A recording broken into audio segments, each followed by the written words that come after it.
For this morning, we will be doing a final session, and then this will be about creating interactions in Python using input forms. Okay, so basically for this morning, I have four topics that I will demonstrate with you guys, and this will be the basis for our final task performance. Okay, so let's remember that the TP is by group. And of course, we will demonstrate it the same way we have demonstrated it in our TP01 and TP02. So there will be four topics that I will cover for this morning. Getting user input, creating functions that will edit variables based on their user input, generating output, and then joining user inputs and logic flow. Okay, so that would really mean we really need to have a basic knowledge on functions before we can perform the next task performance. Okay, so shall we begin? Can you please give me a thumbs up if you are ready? Sige daw, ba? Please give me a thumbs up. Dili hands, Kwan, thumbs up lang, thumbs up. Yan, very good. Sige, kindly, kindly pay attention para dito mabalik-balik.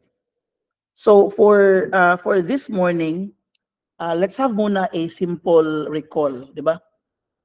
Wait muna, I'll share muna my Jupyter Notebook. Okay, so this one. Okay, now if you could still remember bitaw, in our previous topics about function, but we can whenever we would want to display, for example, a certain information using Python. So for example, this one, I've created a function display list, ayan.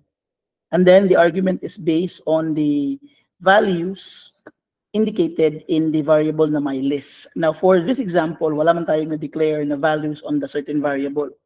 Now if you would try to, for example, declare certain, what do you call this one? Certain values on my list. For example, ito, you have list na 1 to 10. Then if you will try to call it, diba? For example, if you try to display the list, automatically, the function that is being called upon will provide you or will display information based on the values declared onto the variable na ginamit natin as argument. Now, for accepting user input naman, we need to remember na it's also like creating a function. Okay. Now, creating function that takes an input from user and returns the result in the correct data type. So by default talaga guys, by default, lahat ng user input or lahat ng values being fetched by user input sa Python, they will be considered as a string. Okay. So by default niya, yung data type niya is string. You will have to convert it. For example, if you would want na your data type will become integer, there is a process of conversion, but then hindi naman siya like it's not difficult to do it. Okay. So for example, let's have this one. Yan. Nasaan ba yun? Okay, for example, let's have this one. So this is an example of an input form generated using Python. And then if you will try to run that one, if you notice here, a text box is provided, and then you are required to provide some input, for example, ganyan. Okay, so for this particular process or script, we have an input value, and then yung user nagbigay ng 23 na value on that particular process. Now let's all remember na whenever bitaw, or let's all be careful when using the input function.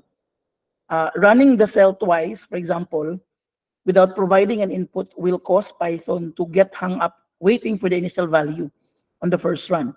You will notice dayon na, for example, bitaw, what I'm trying to say here is that, for example, if I will, what do you call this one? If I will run this one again, and if I will just press enter, ayan, look at this one. Can you notice the asterisk here? Makita ba niyo yung asterisk? The asterisk indicates na there is a problem na dayon with your current na Python kernel. Okay? So what you will do dayon is that this means na your cell is stuck, and then in this case, you just need to restart it lang dayon. Okay, how do we restart man a kernel or this particular Jupyter Notebook? You just go to kernel and then you just press restart. Okay. para mawala si ano, para mawala bitaw to ang siya nagali ang iyang asterisk. Now again, remember, please provide or any blank bitaw na input provided by the user will be considered na dayon as a trigger na dapat katong si asterisk magawas na rin siya dayon. So don't do it good. So when you use input function, always remember to provide a particular input good. Okay? Padili siya mo error pa sa ganina. But I think nag-error na sa gali oh. Ayan, di ba? Nag-out dayon. Okay. Now, what do we or how do we like, di ba, I mentioned earlier man nga by default si input function sa Python, yung data type niya is what you call this string man, di ba? So how do we check on that one? So for example, you would say result is equivalent to, lagyan natin ng input function na. For example, lagyan natin ng 12. Okay. Now, if I will go for a result, if I will call result now, then if I will check the data type, look at this one, di ba? I inputted 12, but then yung data type na pinapakita sa atin, it's a string. Okay? So how do we put that one, or how do we convert it into a integer, for example? Now, there are two ways on how to do it. You either put here, for example, int result, and then if you will try to check again the data type, sorry. Ay, bawal pala. Kasi nga, naka-pass method. Bawal palang ganyan. Sorry. It's still a ano. But then, yung, what we will do is something like this one day. Sorry, guys. What we will do is that we will try to put here an integer. And, dito pala, guys. Sorry. Nakalimutan ko. For example, I will type here 23. Okay? And if I will call result na yun, oops, result. Bytes 23. Now, if I will try to check the data type, I hope it works. O, di ba? It's no longer a string, it's now an integer. So, kinakailangan whenever you would want good, na your input is really an integer, you need to indicate here the data type. Okay? That's for the input function. Now, for example, if you happen to have it here again, for example lang ito ha, and then yung nalagay mo dito, it's, for example, a string type, you will be provided dayon with an error na invalid literal for integer. Kasi nga, the input provided by the user, it's not a integer but a string character. So that would mean hindi nag-match yung pinapakuha ni input function tapos yung binigay ni user. Okay? So always remember that one na when you declare it or when you declare an input form na plainly integer, tapos yung binigay ni user naman is a string, an error will be provided by Python. Okay? Now let's try to create a function that will hold a logic. Okay? Try natin na talagang yung input lang talaga niya is more on what you call this one, like it's based on a user choice. Okay? So for example, create tayo ng function na user choice, tapos let's have a variable that will ask, then we'll try to return it dayon into an integer.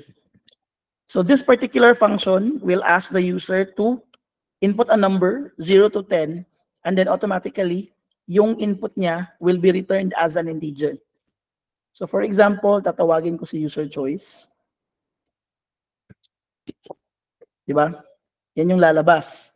Now for example, if I will type here 2, ayan. Diba? Now, for example, gusto nating i-check whether it's really an integer. So lagay natin sa isang variable naman. Okay? Let's try to check if pwede ba siyang if it's really an integer talaga. Okay? User choice. Tama ba ako? Yeah, tama nga ako. Okay, for example, let's do it again, 3. Yan, 3. Tapos, tawagin natin si result. Tapos, type natin si result. Diba? It's no longer an string, it's now an integer gapon. Okay? The process behind this one is it's because of the return function. Ito, na nilagay natin, na lahat ng ibibigay dito sa atin will be considered as a integer because of this part. Ito. Nakuha ba? Sige. Now let's try to validate user input. So this part here, we'll try to check that an input is valid before attempting to convert. Now, aside from the things we've learned about functions, there are also predefined methods in Python. So an example for this one is yung isDigit. Actually, marami man sila. So for example, I will create a variable, for example, some input. And then I will try to check whether yung input niya is a digit ba or there's a digit present on it or it's plainly a digit. So, for example, that shift tab ata yun. Ay, sorry pala. Command tab ba yun? Or option tab. That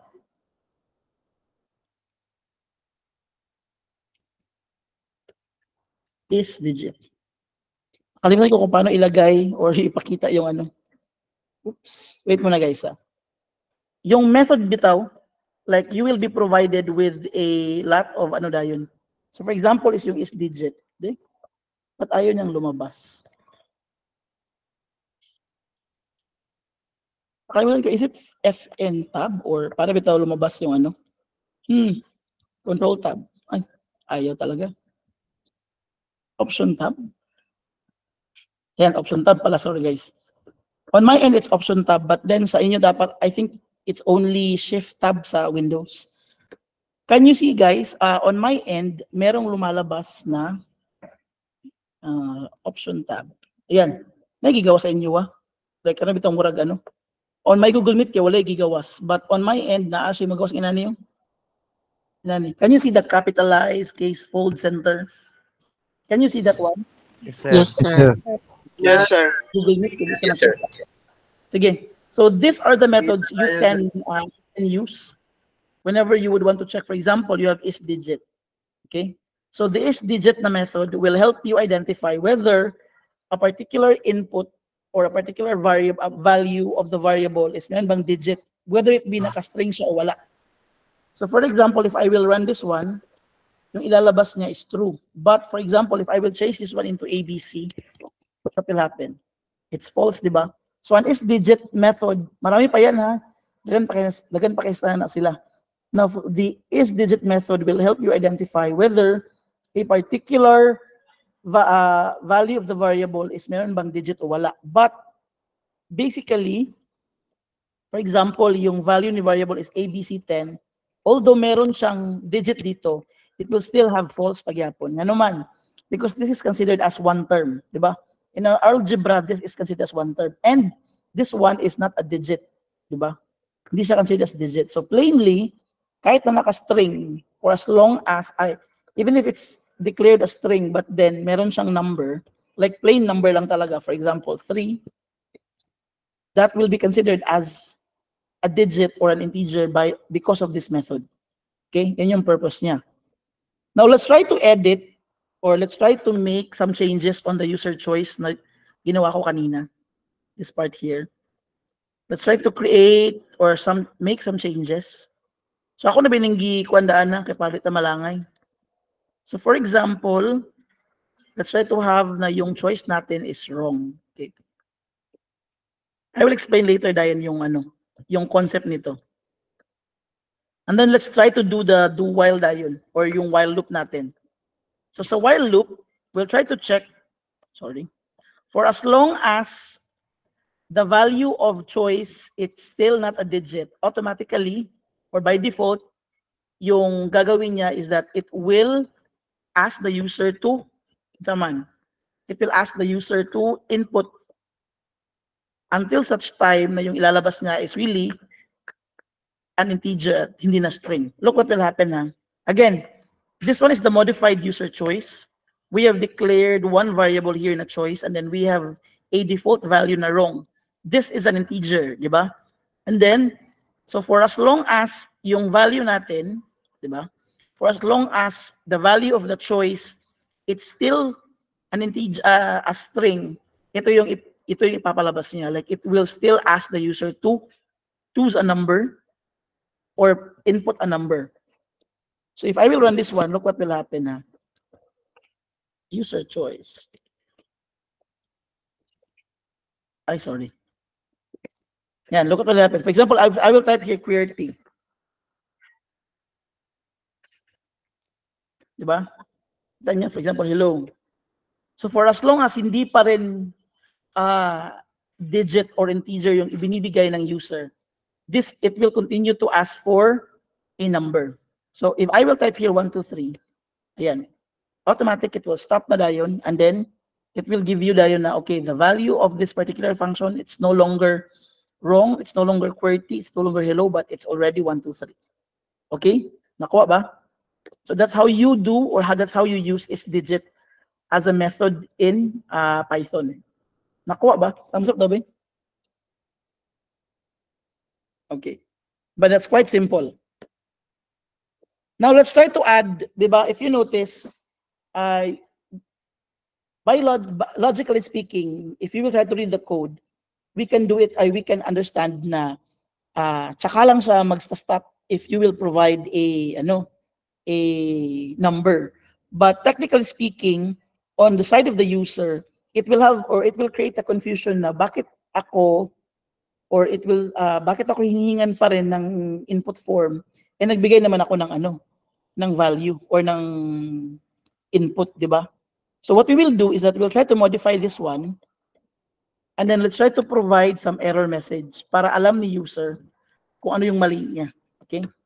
So let's have this one, and then let's try lang to incorporate our if-else na, what you call this, knowledge. Okay. So for example, if the choice is already digit, okay, we'll try to print here, kaya natin i-print dito, yung sorry, please try again. Okay. Para alam naman nila. Okay. Indentation. Please be careful with the indentation na. So yung ginawa natin is that we incorporated an if-else, a simple if-else na if the choice digit is still false, then this message will be displayed. Sorry, but you did not enter an integer. Please try again. Let's try to run this one and then call upon the user choice, the function. For example, hello. Diba? So choose a number. Sorry, but you did not enter an integer. Please try again. So for example, while. Diba? Same lang din. But if I will try to put here an integer, like for example, 1, 2, 3, it will stop, and then that would mean na you have successfully inputted a integer. Okay? So that's a simple example of incorporating while loop inside, if else inside a while loop. Okay? Now let's try to explore how to clear output that way na we don't see the history of the choose a number statements. So remember, the Jupyter Notebook users will have IPython method. This would mean we need to import muna libraries before we can do or we can use other methods. Okay? So yung next goal natin is that, di ba, if you try to notice this one bitaw, kay gubot kesa ni siya, di ba? Like, for example, the user will have to try again like 10 kabuok siya. So that would mean nga medyo gubot, and then lain kayo tan-awan ng imong program. So to address that one, we can import a clear output bitaw na na library in our Python. So from IPython display, import clear output. The clear output is used to unsa man? It is used to remove unnecessary bitaw nga mga notifications that you provided earlier. Okay? So if I will run this one, and then let's try to make changes, or how do we incorporate this one? Atong butangan sa clear output para maklaro na to. So si clear output, this clears the current output below the cell. Okay? Wait lang nga. Ako siyang ibutang din sa ubos sa if else na to. Here. Try na to. So, if you will try to understand this code, the choice bitaw na variable, this is the original choice value. It can be anything aside from, but it should not be an integer because it will be used in our logic man gyapon. So while the choice is not a digit, the script will keep on asking for an input. Okay? Let's remember, we should not convert this part here, bitaw. Dapat walang conversion dito because that will be testing the knowledge of the user input man. So otherwise, we get an error or a wrong input. Now, let's remember put as well na the clear output is only optional. Okay? It's not necessary to incorporate clear output. But then, let's try to see kung anong mangyayari pag may clear output para we can justify or we can compare. Okay? So ito yung output na walang, ito yung kumbaga result pag wala pang clear output. And this is the output or the result na meron ng clear output. Let's try to call user choice. Okay, for example, hello. Ba?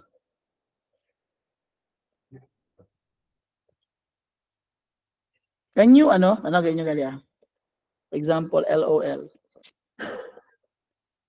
Ayan. Look what happened, di ba? Nakita ninyo ang asterisk? Asterisk means I have provided or I run the script but then I did not provide a input on this one. So if you happen to came across this kind of problem, what you will do is that you restart the kernel. Start natin.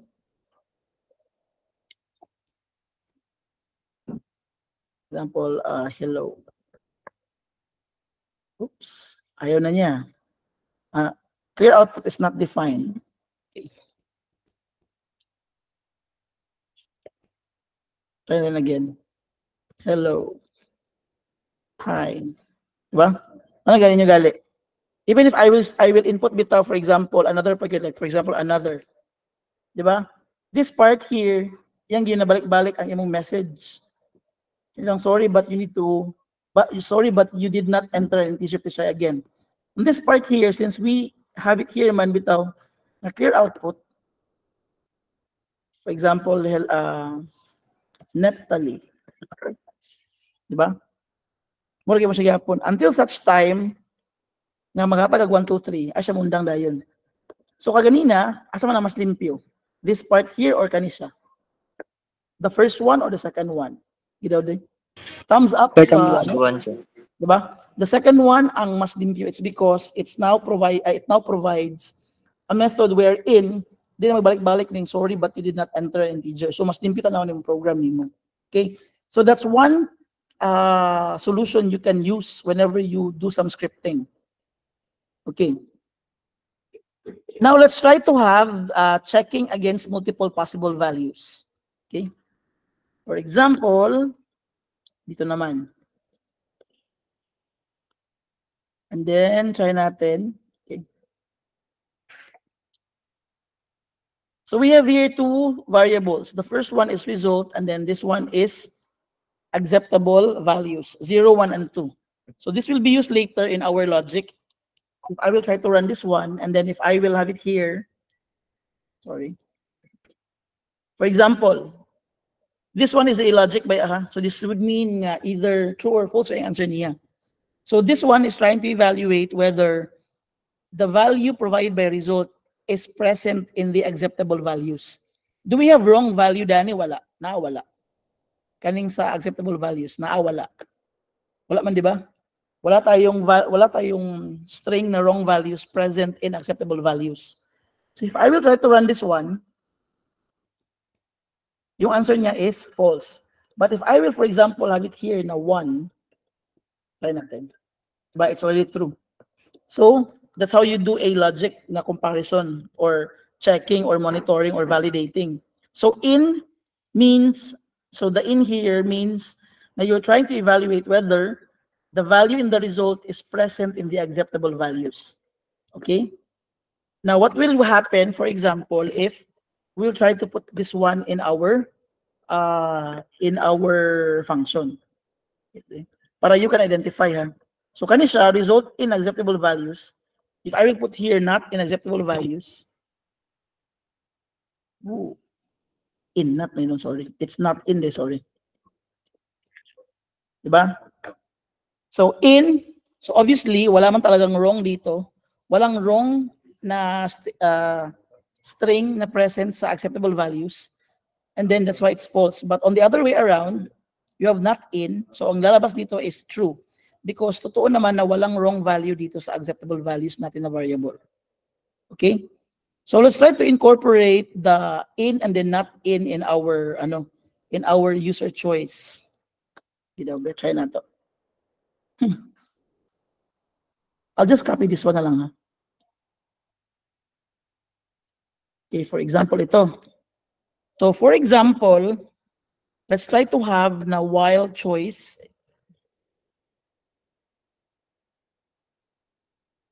I will try to have this one, okay? And then, same lang din. But then, yung choice natin is just, now we will be asking for an input only based on our given values na 0, 1, and 2. Okay? And if the choice provided is not, yan. If choice is not in 0, 1, and 2, then we will clear and then reprint natin yung error message natin. Ayan. Tama ba ako? 1, 2, 3, 1, 2, 3. Yeah. Let's try to see. Okay. So, dito, di ba, it's still the same ang gyapon. This one is our point of reference. So, for as long as, ito yung default natin. Yung default value natin ng choice. So, if the choice it's still a string or hindi pa rin siya present dito, or if the choice is not between 0, 1, and 2, then automatically, the program will still ask for an input. But, if it's already then mo stop din siya dayon and then it will just present. Every time dayon na false siya, because of the if statement here, this part here will be provided dayon. Kani siyang, sorry, but you did not choose a value in the correct range na 0, 1, and 2. Okay? So, let's try to call the user choice. Okay. For example, we'll have hello. Sorry, but you did not choose a value. Hi. Papagyapon, di ba? For example, leptali. Papagyapon. If I will have 3, wala gyapon. Di ba? 4, dili gyapon. Ay, sorry. Restart naman natin. Oh my God. Wait mo na, ha?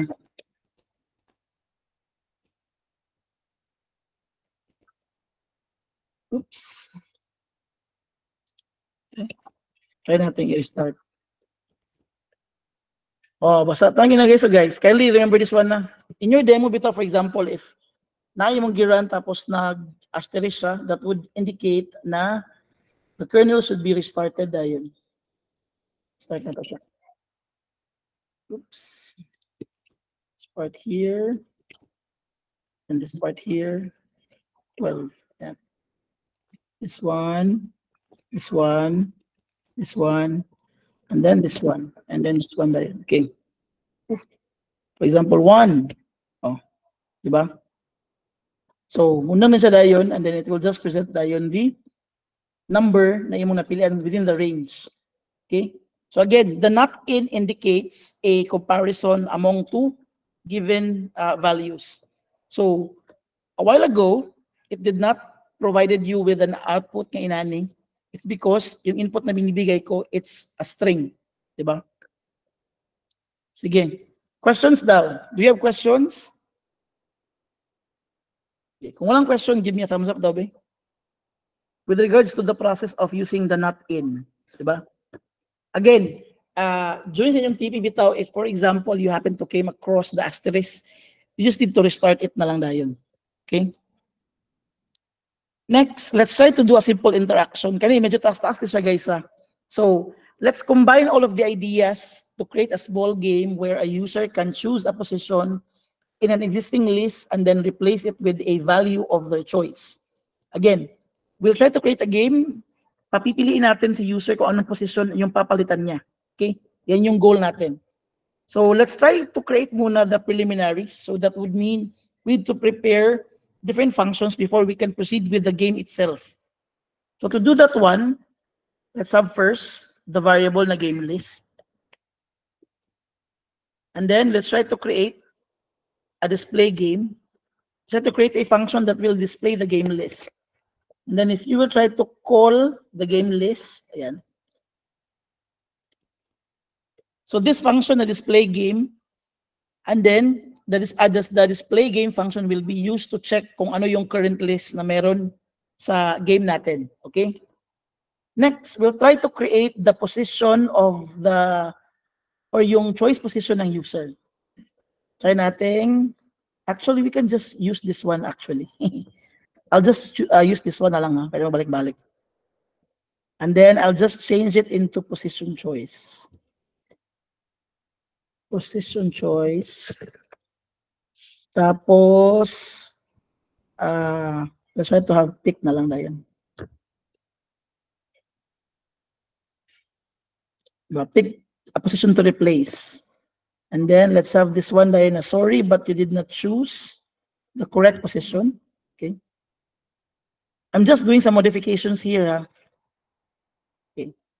So, the first one is the game list. This one is used to check kung ano yung meron sa current list natin.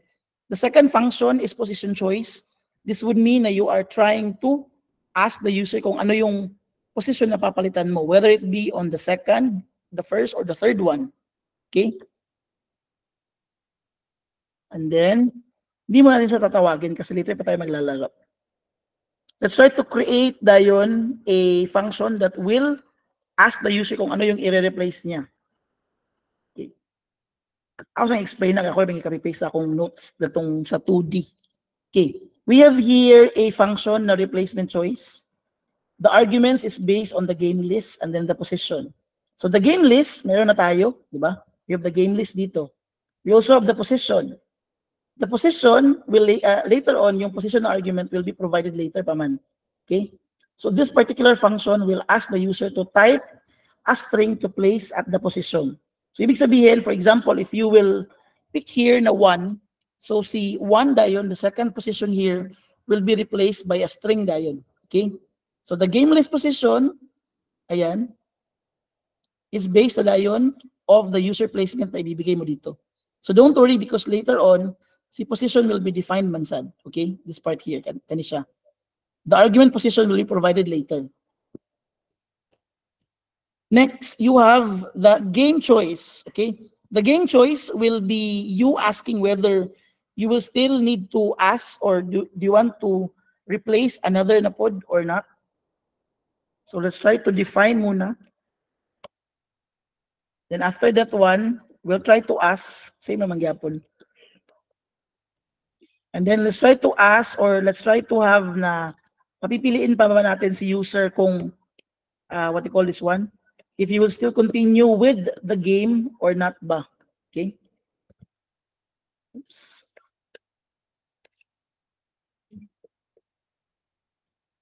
Please be careful with the indentation na kay usually kang set kay indentation gidayon.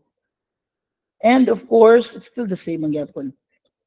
If it's not in Y, for example, yung pinili ni user is hindi Y or N, automatically, ito yung lalabas.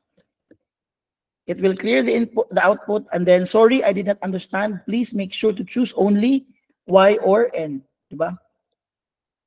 And then, if the choice is, for example, labas muna tayo sa ano.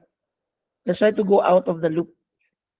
If the choice provided by the user is Y, then it will return into true and then magpapatuloy yung game natin.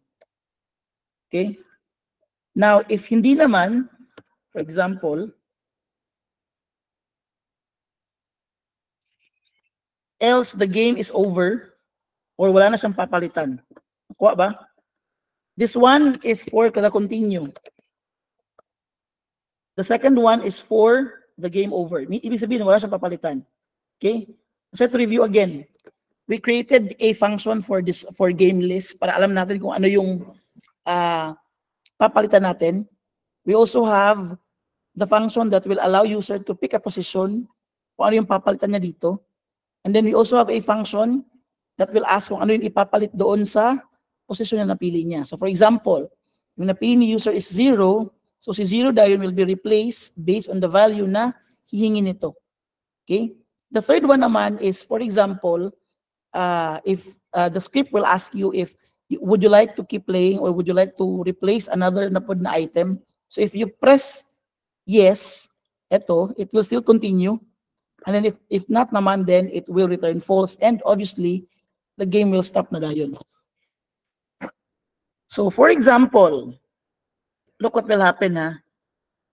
So try natin na, what you call this one? For example, the game on is true.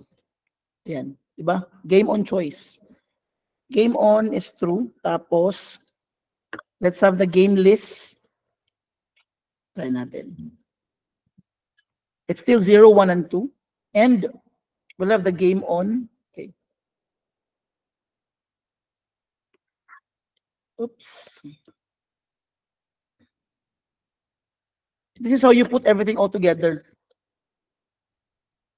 Clear natin yung output. Tapos, display natin yung game list natin. Tapos, we'll have to rewrite. So the first one is that we need to ask for the position. Yan. Diba kanina people were asking me, sir, you use here position but there's no value on this one. So ito na yon, diba? Position is equivalent to position choice na yun. So that would mean anything that you put here or you use here will be passed on to this particular function. The third one dayon is that you are to clear the screen and then show the updated game list. Para alam natin. Diba?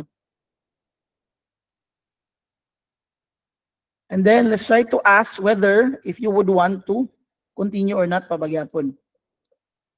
Okay, look what will happen na.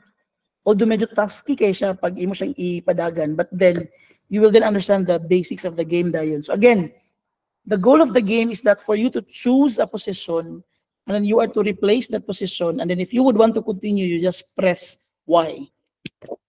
Oh, give it here. Pick a position to replace. For example, I'll have 2. Okay. Would you like to keep playing? Yes. Oops, sorry. Y pala. Parang may mali ata. Parang may kulang dito. I did not ask for a kuan lagi. Ito kulang Danny. I think ang kulang is hindi ako nag-ask kung ano yung ipapalit, di ba? Wala namang saba lagi guys. Grabe sige sila rin. Let's try to run this one again.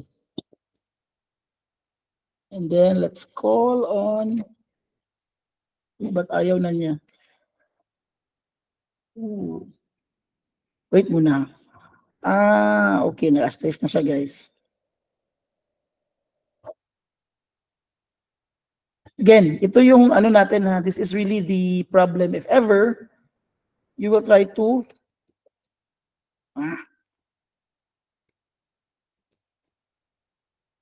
okay. So I think kaya mo na siguro.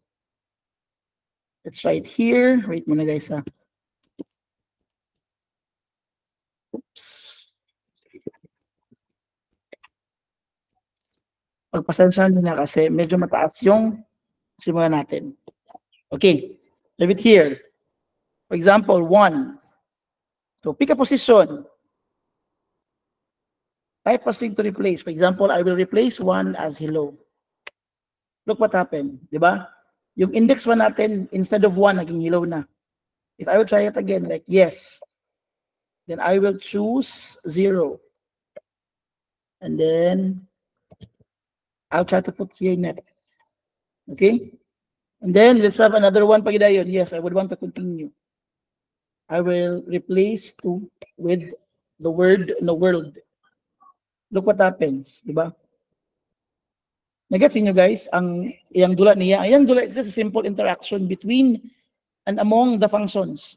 So, if you will try to check on this one, although medyo taas siya guys, but then what I tried to put here is that you need to create muna the preliminaries before you think of the, what you call this one, before you perform the main processes of the game. Diba? Remember, yung dinefine ko muna is yung game list. Pangalawa is yung position choice. Pangatlo is kung ano yung i-replace niya na string doon sa napili niyang position. The fourth one dayon is that I provided a script or a function that will ask the user to whether continue or not. Okay? Then the last one dayon is that I mix all of them dayon. Okay? Nakuha ba, guys? Do you have questions? Sige daw, from 110 kanina, naging 107 na lang. Asan kayo yung tatlo? Sige, questions for user input. So basically, pag mag-input form tayo, di ba kaganina, if you notice na gabalik-balik ko, it's because yung kernel natin is nasira or meron siyang bug na na-encounter. If there's an asterisk, that would mean na, for example, kanina ka-double press na ako ang enter. Okay, muna akong sa'yo pag kanina. So if that will happen, do not worry, you just need to restart lang dayon. The problem lang, for example, kanina is that I need to go back sa taas. It's because of this method na clear output. Okay?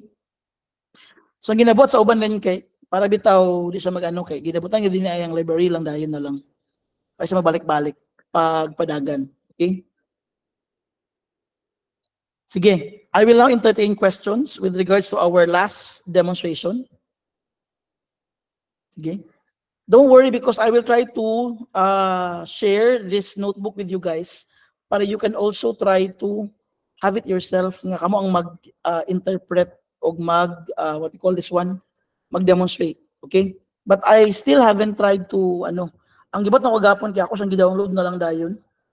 And then, yatag na ako sa 2B, 2DDI. Sad to say, this dagan daw ko no accordingly. So ako siya PDF na lang din. You will try to have it ko lang dayon. Na may PY da niyo. Pero masado ko ni PDF na lang daw accordingly sa ilaha kay they can just copy and paste it. So I will do the same sa inyo. Okay ra ba? Thumbs up daw be. Hello. Thumbs up please.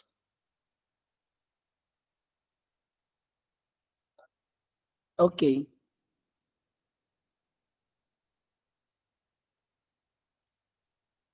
Maybe because of the version ba? Okay. Now, I will now provide you with some insights sa TP03. TP03 na ay duha ka task. The first task, it's a guided task. So means a guided task, meaning you have a particular guide to perform it. So nako yatag ng guide sa inyo and then you will try to perform it dayon. Let's try to see if ma-discuss ba ninyo ang gihatag sa guide. The second one, it's really a problem na you will try to decipher and understand the logic behind it. So same lang gid gyapon, you will conduct it via a Google Meet. You need to have it recorded and then same lang din 1 to 2 hours lang yung meet dapat. And then I would like to give muna input sa palihog ko whenever we do without the TP. It's really sinagali murag disappointing kay some are not following the instruction yun. I have already checked other sections. Ang akong instruction was to do it in Google Meet, but others are just recording the screen. Dili ba siya, it's not the same biagida. Others are also, akong gagawin itong instruction kay, member number 1, member 2 will provide discussion. Ang ending, walang discussion nangyayari. They just input na lang dahil the codes and then the script. They were thinking na I will not watch the output na monitor dayon. I gave them low scores na dayon. Okay? So please guys, follow the given instructions para di mo dagan na ba nga reklamo sa anong gabay among grado. Napag-ibalik na ako ang output din kay wala maka-istorya dayon, di ba? So this is our last session and I need you to work on the TP03. It will be posted either Saturday or Sunday sa inyong mga GC. And then I will have you done it within 2 weeks man sad. So taas-taas akong ihatag yun na time para ma-perform ninyo siya. Nakuha ba? Hello? Thumbs up? Yes, yes sir. Sige. So, if you don't have any other questions, I don't have anything pa man to share with you guys. Basta please stand by with TP03. Okay? Sige. Wala namang question. Can I request everyone to please turn on your camera for our picture taking?